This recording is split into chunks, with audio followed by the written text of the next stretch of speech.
A very good morning. Welcome to New Vision TV News around Uganda. I am Ruth Inaseje, and here we look at stories making headlines across the country. We kick start off today's bulletin from Tororo District.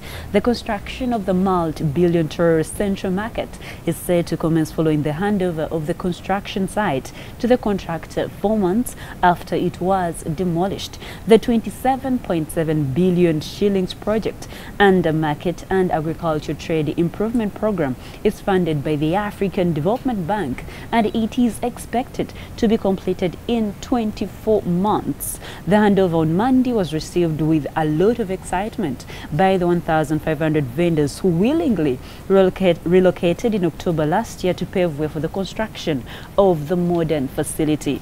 Handing over the site to Young Jin Constructions Company, a Korean construction firm, the resident district commissioner Martin Oroch warned the public to distance politics and tribal wars from the development. We move on to Mukono district. The police are holding 6 men on different charges, including defilement, rape, and robbery. The Kampala Metropolitan Police spokesperson Luke Owestigire identified the suspects as Robert Musinguzi, Mustafa Matovu, 43 years, and Joseph Tamuzade, 37 years, all residents of Seta. Others are Emma Nuamanya, 27 years, a resident of Nakulabye Zone, Ivan Talemwa, 30 years, from Kasubi, and Geoffrey Kasule from Mukono Mulago village in Kampala. Owestigire said Musinguzi was arrested after women complained about a person who would rape them and steal their property as they came from Seta Victory Church after night prayers.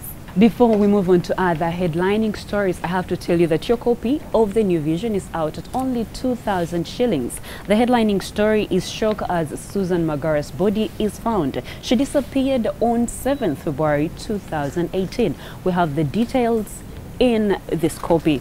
Also in the copy today, we have the Mwalimu pullout. The Mwalimu pullout is here, and the headlining story in the pullout is Private Education Development Network to mentor university students on financial literacy. Also in the New Vision is the newspaper in education.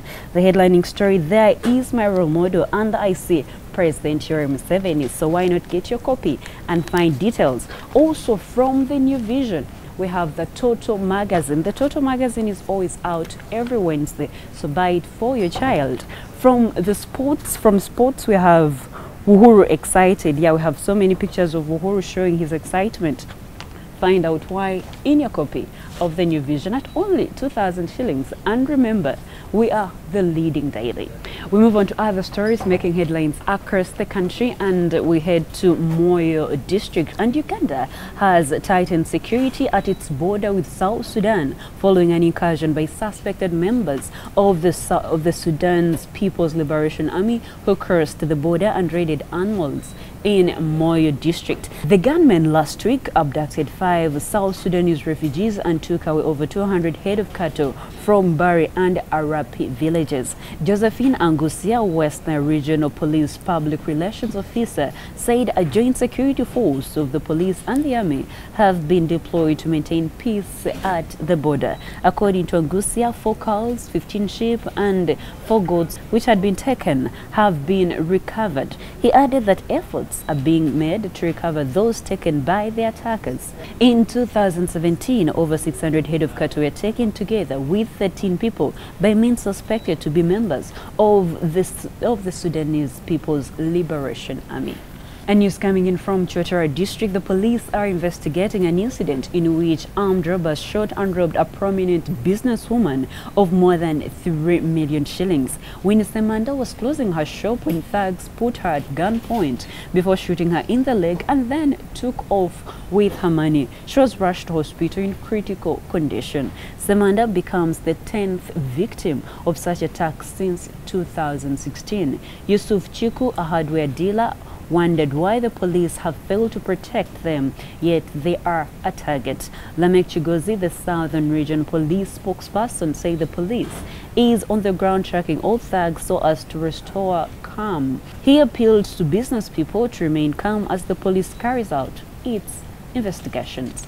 Finally, from Barra District, the Minister of Science, Technology and Innovation, Dr. Eliud Tumwesige, has called on institutions of higher learning to focus on purposeful education, especially that based on research and innovations. Tumwesige made the comments while officiating at the opening of Bishop Stewart University exhibition and the launch of agricultural products at Bishop Stewart University. The event was part of the annual University Week activities. Tumwesige said the purpose of a university is to teach, do research, innovations, and produce students with employable skills in order to solve societal challenges.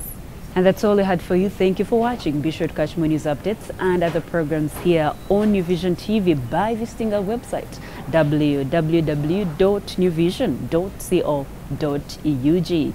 I am Ruth Naseje.